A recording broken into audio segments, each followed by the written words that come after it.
Bora lá para conversar sobre regularização de cosméticos. Tem muita coisa para ser falada e muitas coisas para serem esclarecidas que eu sei que vocês ficam aí com bastante dúvida nesse assunto. Então, a primeira pergunta, né, a primeira grande preocupação de quem quer empreender com cosméticos naturais e artesanais é: e agora, o que que eu faço com essa questão de regularização e todas as questões burocráticas que pode envolver, né, um negócio? Então, a primeira coisa a ser destacada é que todo tipo de business, de negócio, né, a gente se depara com questões burocráticas. Então, se você quer empreender de fato, né, e ainda está na dúvida de qual vai ser o ramo, eu quero te dizer aqui que você vai ter que lidar com essas questões burocráticas, independente do ramo que você queira desenvolver. Então, existem várias questões, e aqui hoje eu vou falar especificamente sobre os cosméticos naturais. Então, a questão da regularização é um ponto que muitas pessoas que começam se deparam com essa questão e muitas vezes travam, né, na evolução do negócio por causa disso, né, com medo, com receio de seguir adiante e de estar irregular, de não estar sabendo quais são as regras desse jogo, né? Então, a primeira pergunta é: por onde começar, né? Que todo mundo que começa fica ali muitas vezes sem saber qual que é o primeiro passo a ser dado, a primeira as primeiras decisões que devem ser tomadas para conduzir esse negócio e a marca, né, de cosméticos naturais. Então, uma resposta bem simples é: você deve começar do começo. E qual que é esse começo? Esse começo é aprofundar seus conhecimentos sobre cosmetologia natural.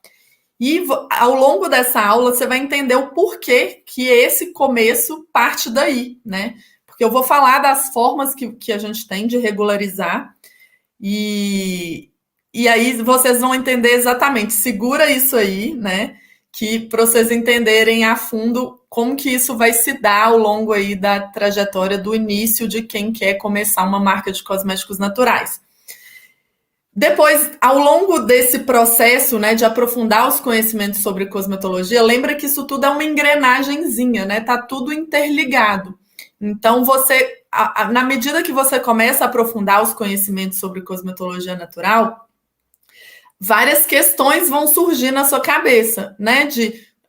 Por qual produto que eu quero começar, qual tipo de cosmético que me atrai, o que eu quero atingir, qual público que eu quero atingir, o que eu quero explorar, né? Então, junto com isso, meio junto e na sequência, né? O segundo passo é você descobrir qual que é o público que você quer atender, que você quer explorar, quais os tipos de cosmético que você gosta e que você quer expandir. E depois, na sequência, e ao mesmo tempo também, né? Então, é tudo muito junto e misturado, mas eu separei aqui em três grandes grupos de por onde começar. Então, o primeiro, aprofundar os conhecimentos sobre cosmetologia. O segundo, descobrir qual público você quer explorar e quais os tipos de cosmético que você gosta e quer expandir. E terceiro, definir os produtos e fazer os testes, né? Então, vamos entender por que isso é importante, inspirando em marcas, né, que já existem, que são marcas de sucesso, e por que o caminho, esse passo a passo que eu estou falando, passa por isso, né? A gente sabe que uma das grandes preocupações de quem quer empreender com cosméticos naturais e artesanais é pensar sobre a regularização, né? Se é necessário regularizar, mas o que a maior parte das pessoas não compreende é que essa deve ser uma questão futura e não o primeiro aspecto a se preocupar. Porque eu sei, né, até por lidar com tantos alunos que têm interesse em criar marca e vários outros que criaram a marca, esse é um medo que paralisa, né? Então é um medo que não é um questionamento feito na hora certa e muitas vezes é um questionamento que faz com que as pessoas não avancem. Primeira questão de todas é saber que o percurso do empreendedorismo é cheio de desafios, né? Isso eu acredito que não seja dúvida para ninguém. Óbvio que tem vários aprendizados, vários crescimentos e várias bênçãos, né, nesse caminho desses desafios também. Mas se você quer empreender, mas não aguenta lidar com desafios, esse caminho não é para você. Mas se você quer construir o seu sonho de empreender e evoluir, construir algo ali com a sua identidade, você vai ter que aprender a lidar com isso e passar por todas as etapas que envolvem a criação de uma marca de cosméticos naturais. Então, o primeiro esclarecimento é: para se comercializar cosméticos de forma regularizada, é necessário atender aos requisitos da Anvisa. A Anvisa é o órgão que regulamenta sobre essa questão dos cosméticos. E isso não é um privilégio, né, dos cosméticos. Isso vale para cosméticos, para alimentos e para vários outros tipos de negócios. Vários outros tipos de negócios podem lidar com outros órgãos que não a Anvisa, mas também tem órgãos regulamentadores e burocracias que envolvem, né, a criação de um business em si, né? Então, antes de aprofundar para o conhecimento de cosméticos naturais, é importante que a gente alinhe esse conhecimento de que empreender, criar um negócio, a gente tem que lidar com burocracias. Mas o que a gente tem que fazer? É aprender a lidar e superar essas burocracias e não paralisar diante delas, né? Então, falando especificamente sobre as etapas de empreender com cosméticos naturais, a gente tem que passar por algumas etapas antes de se preocupar com a regularização. E quando a gente olha a história de grandes marcas de cosméticos, a gente vê que tem pontos em comum, né? E é muito importante a gente aprender com o aprendizado dos outros, né? Isso agiliza muito o nosso percurso, o percurso de vocês que querem criar uma marca de cosméticos naturais. Então, esses vários pontos em comuns que eu vou passar para vocês aprenderem e já começarem a digerir aí essas questões, né, que foram superadas por esse caminho trilhado pelos fundadores e idealizadores para a construção de uma marca de cosméticos naturais sólida.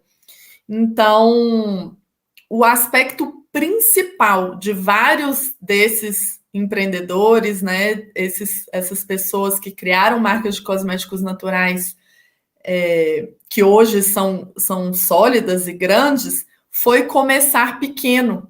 Então, é por isso que eu falo que o primeiro passo de quem está querendo criar uma marca de cosméticos naturais não é se paralisar diante da burocracia, mas sim pensar em como que você vai fazer para lidar com essa questão que é inerente aos negócios, né?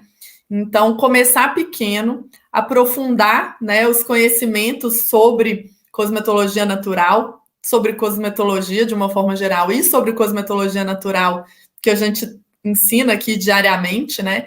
Testar seus produtos, fazer uma produção pequena para validar essa produção e aí sim pensar na etapa da regularização.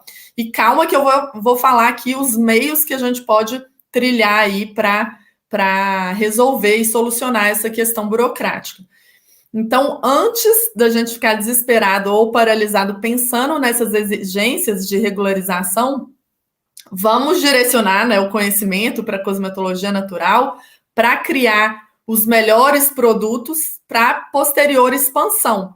E aí, um case que eu gosto sempre de mostrar aqui, que eu acho muito rico e inspirador, é o case da Biostratos. Então, a Biostratos, ela foi idealizada por cabeleireiros, ela tem uma pegada mais dos extratos botânicos, né, uma pegada mais natural. Um casal de cabeleireiros que, né, amantes da natureza, que é o Lindouro e a Vera, e eles iniciaram com uma produção artesanal, né? Então, eles não começaram, para quem está acompanhando aqui com os slides, eles não começaram com essa indústria gigante que está aí na imagem, né? Eles começaram com uma produção artesanal ali, pequenos, né? Em 1989, e só em 1997 a produção não era mais artesanal e eles montaram uma fábrica. Então, pensa, eles ficaram de 89 a 97 fazendo produtos artesanalmente, testando e validando esses produtos com o público. E isso, por que isso é muito, muito comum, né, na história de grandes marcas? Porque isso faz com que você valide e acerte o seu produto mais fácil. Porque você começando pequeno, você vai validando o seu produto e adaptando com um custo muito mais baixo do que um custo de iniciar uma fábrica, né, iniciar uma produção super profissional e ver que você tem que fazer várias adaptações. Então, muito por isso, essa questão de começar pequeno é um ponto muito comum de várias marcas hoje de sucesso, e é um ponto que vocês que querem criar uma marca de cosméticos naturais têm que se inspirar, né? Não é nem só eu que estou dizendo isso, né? Com base na experiência, na troca que a gente tem na cosmetologia do bem com os alunos que criaram marca, mas também inspirando em grandes marcas de sucesso hoje e na história delas. Além disso, uma outra marca que eu gosto sempre de compartilhar, porque virou eu ia falar minissérie, né? Mas virou um filme no Netflix, não é filme, não é bem um filme, tem vários episódios, se eu não me engano, já faz tempo que eu assisti, mas eu já compartilhei essa história outras vezes aqui na Cosmetologia do Bem, que é a história da primeira mulher negra a se tornar milionária na história dos Estados Unidos. Pensa a responsabilidade desse título aí. Então, ela é a vida e a história de Madame C.J. Walker, que é o nome do filme no Netflix. E ela mostra a trajetória dessa empresária que, no início do século XX, alcançou um sucesso comercial no ramo de cosméticos com produtos para cabelos afro, né? Então,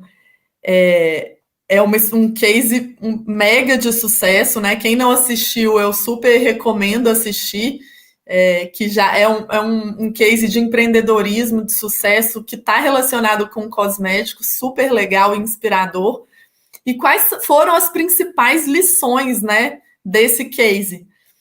Ela começou pequena, ela se capitalizou antes de expandir, ela definiu um nicho específico, então ela tinha um público e um nicho muito claro a ser explorado. Produtos capilares para crescimento de cabelos afro. E isso deve ser também uma grande inspiração para você que quer criar uma marca, para você ter também essa clareza do que você quer atingir com a sua marca, né? Olha só como que o nicho específico dela auxiliou, né, com que ela tivesse uma comunicação mais efetiva com a marca, né, que ela tivesse um foco e um desenvolvimento específico para os produtos dela, né? E um outro ponto muito inspirador é que ela, além do produto, ela tinha uma filosofia de vida, né? Então, ela ensinava mulheres negras a cuidar e pentear dos seus cabelos, né? E empoderava as mulheres. Então, era algo que transcendia o uso dos cosméticos ali em si, né? Então, ao invés dela falar isso, envolve muitas questões de marketing mesmo, chama A Vida e a História de Madame C.J. Walker. Ela, além dela falar sobre o produto em si, que tinha os benefícios ali dele, né, de crescimento, de cabelos afro, ela falava de questões além, né? Ela falava do sentimento da pessoa ao usar o produto, né? Então, ela empoderava as mulheres, fazendo se sentir belas, bonitas, bem cuidadas, através do produto dela. Então, o produto dela era um meio, né? Não era um fim. Era um meio de atingir uma coisa muito maior, né? Que é a autoestima de uma mulher. Então, e além disso, ela tinha um mote, né? Um grande mote de trazer independência financeira para as mulheres pelo sistema de venda dos produtos dela. Então, são destaques aí desse filme, né, que são muito interessantes para inspirar também. Mas como a gente está falando aqui de regularização de cosméticos naturais, a ênfase que eu quero dar para vocês hoje é a questão do começar pequeno. E aí aqui alguns trechos, né, do filme que ela coloca assim, de agora em diante eu vou fazer o meu próprio produto. Ela começou assim com uma questão dela e ela resolveu fazer o seu próprio produto. E aí depois ela passou para a etapa, né? Ela fez um próprio produto, testou, validou e passou para a etapa de expansão, mas uma expansão ainda num contexto pequeno, né? Uma expansão de venda ali no entorno dela, né? Então ela ia para feiras, aí tem um trecho que ela fala: irmãs, falemos sobre cabelos, né? Um cabelo maravilhoso leva a oportunidades maravilhosas, que entra essa questão de transcender, né, o uso do produto e de transcender a comunicação do produto, que não fique presa somente ao benefício que ele traz e o que ele faz ali de sentimento, né, de questões maiores. Então, ela fez essa associação de que um cabelo maravilhoso leva a oportunidades maravilhosas. Olha como que é importante a gente ver e analisar esses cases, né, para se inspirar. E aí, depois, ela tem a outra etapa, né, que ela fala. Depois, então, né, é muito importante ficar claro aí do percurso, porque aí depois dela ter feito para uso próprio, testado, validado, adaptado a formulação, vendido para o entorno dela ali numa produção menor, artesanal e tudo mais, ela falou, quero uma linha de produtos, por isso vou abrir minha própria fábrica. Então, ela teve esse percurso antes, né, de simplesmente começar com um produto já numa fábrica totalmente regularizado. Então, bora lá. Uma grande pergunta que fazem, né? Quais os tipos de cosméticos precisam de regularização? Isso é muito importante de ficar claro para vocês. A gente sabe, e eu já postei sobre isso também no feed do Insta da Cosmetologia do Bem, a gente tem diversas denominações de cosméticos que muitas vezes as pessoas se embolam, inclusive, para saber o que é o que, qual que é a diferença e tudo mais. Então, a gente tem cosmético artesanal, vegano, orgânico, natural, cruelty free, biocosmético, fitocosmético, enfim, uma infinidade de denominações. Lá no feed da Cosme tem um detalhamento do que é cada coisa. E eu incluí aqui também os sabonetes para mostrar para vocês que, independentemente do tipo de cosmético que seja, é necessário seguir as diretrizes que a Anvisa preconiza, tá? Então, não tem essa distinção do tipo, meu cosmético é artesanal, como que eu faço para regularizar? Meu cosmético é natural, como que eu faço para regularizar? Independente se ele é um cosmético convencional, se ele é orgânico, se ele é vegano, se ele é artesanal, ele segue, né, todos os tipos de cosméticos seguem a mesma regra de regularização. E eu vou detalhar isso aqui na sequência. Segurem aí a ansiedade.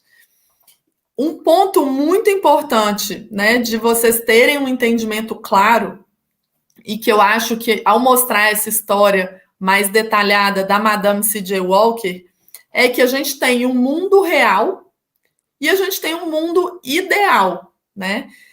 Por muito tempo eu fiquei um pouco receosa de falar abertamente sobre esse tema de regularização, porque eu me sentia como incentivando alguma coisa que não fosse o mundo ideal. E depois de um tempo eu percebi, né, que vai muito além disso, né? Hoje, o que a gente tem dentro da cosmetologia do bem, que é a coisa mais linda do mundo? A gente fomenta mulheres microempreendedoras a criarem os seus negócios através dos cosméticos naturais. No Insta da vitrine da Cosme, não sei se vocês conhecem, tem vários a gente tem um Insta dedicado, né, para várias das marcas que foram criadas por alunas nossas, chama Vitrine da Cosme. Lá a gente tem vários produtos, né, de diversas marcas que foram criadas pelas nossas alunas. Muitas delas já passaram, né, já transcenderam essa primeira etapa de teste,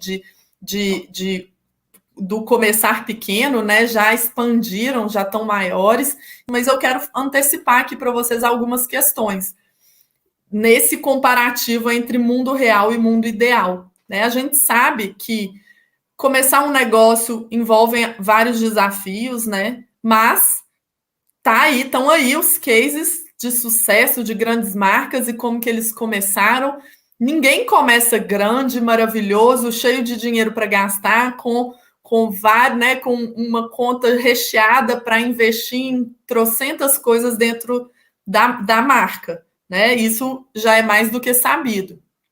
Então, no mundo real, o que acontece nessa questão de começar pequeno, muitas vezes o caminho do crescimento passa por uma denúncia, né? Uma denúncia que acontece por terceiros porque você atingiu uma visibilidade maior.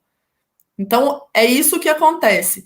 E o que nós já acompanhamos é que, a partir de um determinado nível, né, um determinado tamanho que a marca atinge, um determinado impacto, né, que a marca atinge, é muito comum que isso salte aos olhos dos outros, né, que fazem uma denúncia na Anvisa, e a Anvisa entra em contato com a marca. O que nós já acompanhamos é que, nesse primeiro contato, a orientação da Anvisa é tirar do ar toda a comercialização e voltar depois da regularização. Então, vamos falar sobre as formas de regularizar a produção, porque eu sei que vocês ficam ansiosos, apesar de não ser o primeiro ponto a se preocupar, né, para quem quer criar uma marca. Eu vou falar aqui sobre duas possibilidades que você tem para regularizar, para você ter isso em mente, né, mas sabendo que o começar pequeno, fazer teste, aprofundar os conhecimentos na cosmetologia natural são os primeiros passos para quem quer criar uma marca de cosméticos. E eu vou agora explicar muito claramente o porquê que isso é tão importante, até para você passar para essa etapa, né, da regularização. Então, basicamente, a gente tem duas formas, né, de regularizar a produção. A gente pode regularizar a produção regularizando o espaço, né? Então, acompanhando e seguindo todas as diretrizes que a Anvisa preconiza, né? E muitas delas estão na RDC número 7 de 2015, tá? É uma resolução da Anvisa que dá vários requisitos técnicos para regularização de produtos de higiene pessoal, cosméticos e perfumes, além de alguns outros pontos. Aí, nesse processo de regularizar o seu espaço, né, tem uma questão da planta fabril, né, da planta que tem que ter uma área de estoque, uma área de produção, e é importante entender que, independentemente do tamanho, né, se for uma Natura ou se for uma marca pequenininha, as regras da Anvisa são as mesmas, tá? Então, a RDC número 7 de 2015 dá todo esse detalhamento. Então, independente do tamanho, as diretrizes são as mesmas, as regras são as mesmas para regularizar o seu espaço. Uma outra forma de regularizar, que é muito comum, principalmente para pequenas marcas de cosméticos, é terceirizando a sua produção. E como que isso acontece? E eu vou explicar o porquê que se aprofundar nos conhecimentos da cosmetologia natural, fazer seus testes, começar colocando a mão na massa é importante. Porque é muito comum as pequenas marcas passarem por essa terceirização, mas você não pode ficar vendida na hora de terceirizar seus produtos. E o que eu quero dizer por ficar vendida na hora de terceirizar o produto? É não ter conhecimento para conversar com a fábrica, com a sua terceirista. Então, quando você não tem conhecimento sobre cosmetologia, e especificamente sobre cosmetologia natural, para quem quer criar uma marca de cosméticos naturais, é muito comum que, ao conversar com a fábrica, você tenha trocas no sentido de o que você quer aqui com esse produto, o que você espera, qual que é a textura, será que coloca tal ingrediente, será que coloca um outro, qual concentração e tudo mais. Se você não tem conhecimento sobre cosmetologia natural, o que vai acontecer? Você vai acatar todas as sugestões da terceirista, que muitas vezes passa por outros aspectos que não o mesmo olhar que você tem para sua marca, né? E aí você não vai conseguir negociar e chegar num ponto que seja interessante para você. Então é por isso que é importante que você aprofunde seus conhecimentos em cosmetologia natural, tá? Então, esse é o primeiro aspecto em relação à terceirização e o conhecimento sobre cosmetologia natural. Uma grande vantagem da terceirização, e aí, de novo, lembrando que a terceirização tem que ser posterior a esse início, a esse começo pequeno, após testes e validação do seu produto, porque você já chega muito mais confiante e sabendo muito mais o que você quer para a terceirista. Então, é importante que você solidifique seu produto, que você teste e valide os seus produtos, que você defina exatamente o seu mote principal, né? O que é o seu mote principal? É o mote principal da sua marca, né? É o que na sua marca faz com que ela seja única? Por que as pessoas devem comprar de você? O que você promete entregar? Assim como a Madame C.J. Walker que eu falei, falava, né, que era produtos capilares para cabelos afro, e além, falava que era uma forma de empoderar as mulheres, porque um cabelo bonito levava a oportunidades maravilhosas. Então, na hora que você faz esses testes, você vai tendo clareza sobre as respostas para essas perguntas, juntamente com a definição do seu cliente, né, o seu público, quem que você quer atingir. Juntamente com isso, você vai definir o seu ativo, os seus ingredientes principais a serem explorados. Então, você vai chegar para a terceirista muito mais seguro e muito mais sabendo o que você quer e sem perder a sua identidade. Então, você consegue passar por essa transição do artesanal, né, para sua marca regularizada, para terceirização, de forma a não perder a sua identidade e de forma a manter todos os seus princípios e tudo que você deseja para sua marca. Você já vai ter clareza sobre todos esses aspectos. Então, você não vai perder tempo, né, nesse momento da terceirização, que tem que ser... A terceirização é como se fosse um tiro de canhão, né, que você consegue dar volume, que você consegue expandir a sua marca muito mais, e você já vai estar com maturidade, né? Você já vai estar maduro o suficiente em termos da sua marca, de clareza dos aspectos da sua marca, para poder, ao terceirizar, né? Você consegue liberar tempo, o tempo que você gastava para produção, você vai conseguir liberar esse tempo para ou fazer novas produções, testar novos produtos, né?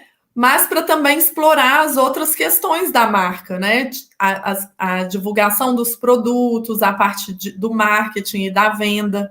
Então, é muito importante que você chegue nessa etapa de regularização, e eu acho que agora fica muito claro o porquê que eu falo que o primeiro passo a se preocupar não é em relação às formas de regularizar, mas sim entender sobre cosmetologia natural, fazer seus testes iniciais e tudo mais, porque aí sim você está já no momento certo, na maturidade certa para fazer essa expansão da sua linha de cosméticos.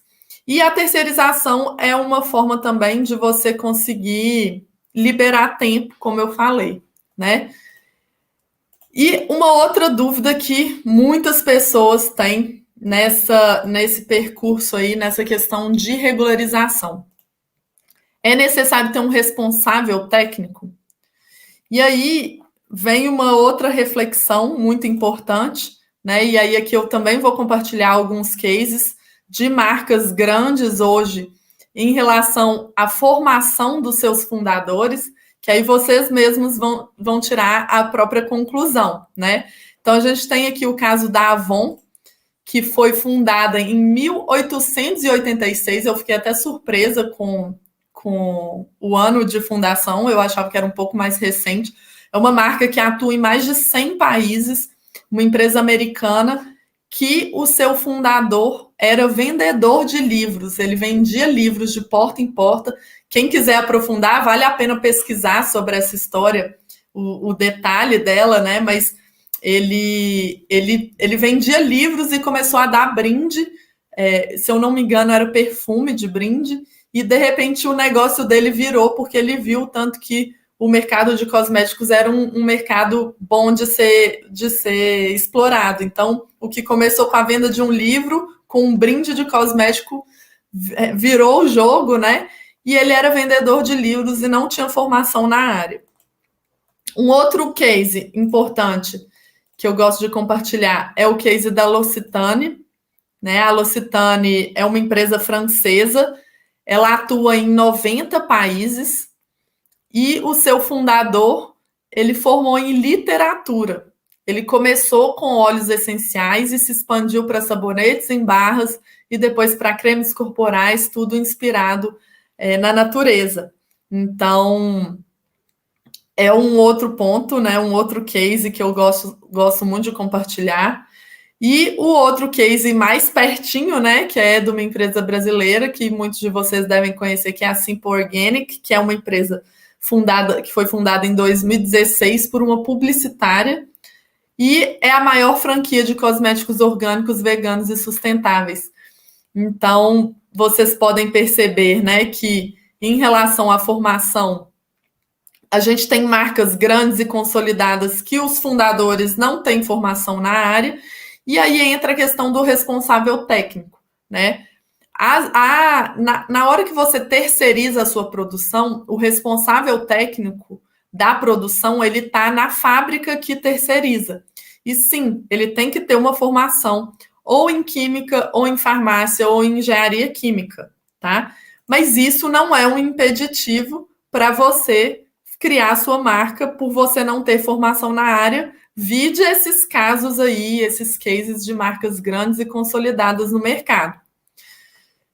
Então, assim, a gente tem mania de achar que de arrumar impeditivos, né, para evoluir nos nossos sonhos e sempre achar que a nossa situação é diferente da dos outros. Porque o outro tinha mais condição financeira do que eu. E é isso, assim, cada hora a gente. Eu acho que é um instinto, talvez, de proteção que a gente cria, né? Isso de falar dos desafios, né? De ficar colocando entrave, mas tem isso, mas tem mais isso, mas tem mais isso. É um instinto de proteção, né? Que faz com que a gente vá com mais cautela, mas tem que tomar cuidado para esse instinto de proteção não paralisar a gente, né? De seguir aí nos nossos sonhos. Então, o sonho, né, que eu imagino que muitos de vocês que estão aqui presentes têm de trabalhar com cosméticos naturais, de deixar literalmente a sua marca no mundo, né? Mesmo que você não tenha formação na área, existem formas de fazer isso. E eu apresentei aqui várias delas, mostrei cases de sucesso. E na solução de terceirização, a gente tem o responsável técnico, que vai ter formação na área, que é químico, farmacêutico ou engenheiro químico, e que vai ser o responsável técnico da produção, tá? Em relação aos custos, que muitas pessoas perguntam, né? Você, ao terceirizar, você tem um custo que é de notificação, né, do produto, e ele vai depender se é um produto de grau 1 ou produto de grau 2. Em geral, grau 1 atende assim, muitos um rol grande. O que distingue o produto grau 1 do produto grau 2 é todos os produtos infantis são grau 2, né? Produtos que tenham fator de proteção solar, FPS, né? Que seja um protetor solar em si, ou que seja, por exemplo, um lip balm com proteção solar, ele é um produto de grau 2. E produtos que prometem alguma coisa, por exemplo, uma promessa de anti-queda, que você tenha que comprovar a eficácia desse produto, vai ser um produto grau 2. O produto grau 1 custa em torno de R$ 500 o registro na Anvisa, tá? E a terceirização que vai envolver a compra